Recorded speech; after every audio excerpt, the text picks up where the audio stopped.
In today's video, I'm going to teach you how to clear the recent documents list in AutoCAD.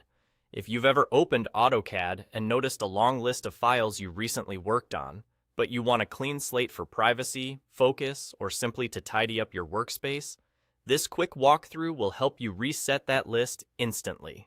Start by clicking into the command line at the bottom of your AutoCAD window. Type Options and press Enter. This opens the Options dialog, which is where AutoCAD stores many of its preferences and display settings.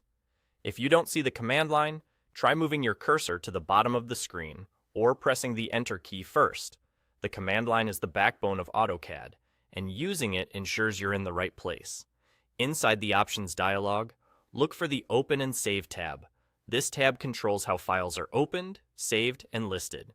Within this tab, find the section labeled Number of Recently Used Files.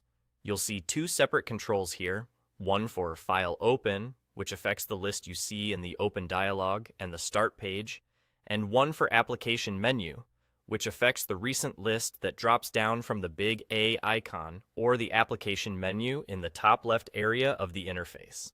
To clear the recent documents, set both of these values to 0. This tells AutoCAD not to keep any recent file entries in either location.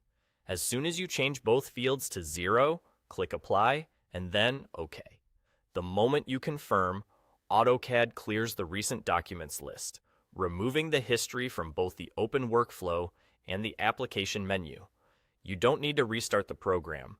The change is immediate. A quick note for peace of mind. Clearing your recent documents list does not delete any drawings from your computer or network. It simply removes the shortcuts that AutoCAD displays for quick access. Your files remain exactly where you saved them. If you want to start seeing recent files again later, you can return to the same Options panel and increase those numbers to whatever count you prefer. That's all there is to it. By using the Options dialog and adjusting the number of recently used files for both File Open and Application Menu to 0, you can instantly declutter your recent list and keep your workspace tidy and private. Thanks for watching, and I hope this helped streamline your AutoCAD setup.